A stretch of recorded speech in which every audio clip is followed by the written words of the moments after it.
Bonjour et bienvenue à cette nouvelle édition du rapport du lundi de Bordier. Au cours du week-end, une opération de grande ampleur menée par les États-Unis et Israël contre l'Iran a débuté. Le canal de transmission à l'économie mondiale passe par l'évolution des cours du baril. Le problème n'est pas à ce stade lié à la production de pétrole, mais à la fermeture du détroit d'Ormuz par lequel transite 20% du brut mondial. Ce matin, les cours du Brent rebondissent de 7 à 8% et se rapprochent des 80 $ le baril. On voit d'ailleurs sur le graphique que les intervenants avaient en partie anticipé cette intervention militaire et que la trajectoire du prix du baril était déjà orientée à la hausse. L'ampleur de l'impact de la hausse des cours du pétrole sur l'économie dépendra évidemment de la durée des opérations. Si elle devait se prolonger et se propager, la hausse des prix pénaliserait notamment la consommation des ménages et provoquer une récession.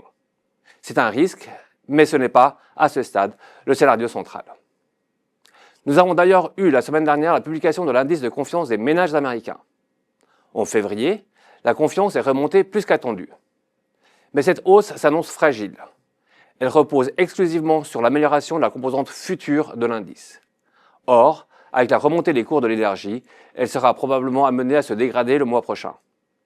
Le consommateur américain devient de plus en plus le maillon faible de l'économie américaine. Sans surprise, les marchés des actions ont ouvert ce matin dans le rouge. Nous observons une baisse de l'appétit pour le risque, mais pas de panique.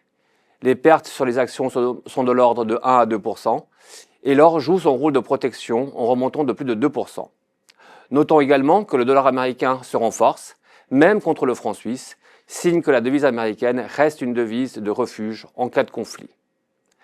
La semaine dernière, l'or avait déjà enregistré la meilleure performance en progression de 3,9%. Dans les actions, la sous-performance des actions américaines se poursuit. Les indices US sont en baisse de 0,4%, alors que l'Europe est en hausse de 0,5% et que les marchés émergents sont presque en hausse de 3%. Les taux souverains à 10 ans ont reculé d'une dizaine de points de base aux États-Unis, permettant au prix des obligations de monter de 1%. Cette semaine, aux États-Unis, nous attendons la publication de la conférence des directeurs d'achat, les ISM, dans le secteur manufacturier et dans celui des services.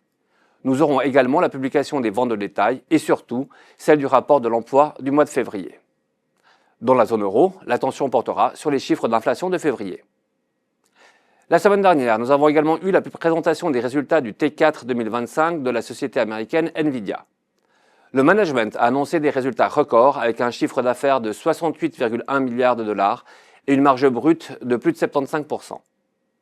Malgré l'excellence de ces chiffres, le marché a réagi négativement. Nous considérons néanmoins que Nvidia demeure au cœur du thème de l'intelligence artificielle et qu'elle est incontournable. Le titre reste donc dans nos portefeuilles. C'est tout pour aujourd'hui, je vous remercie de votre attention et vous dis à la semaine prochaine.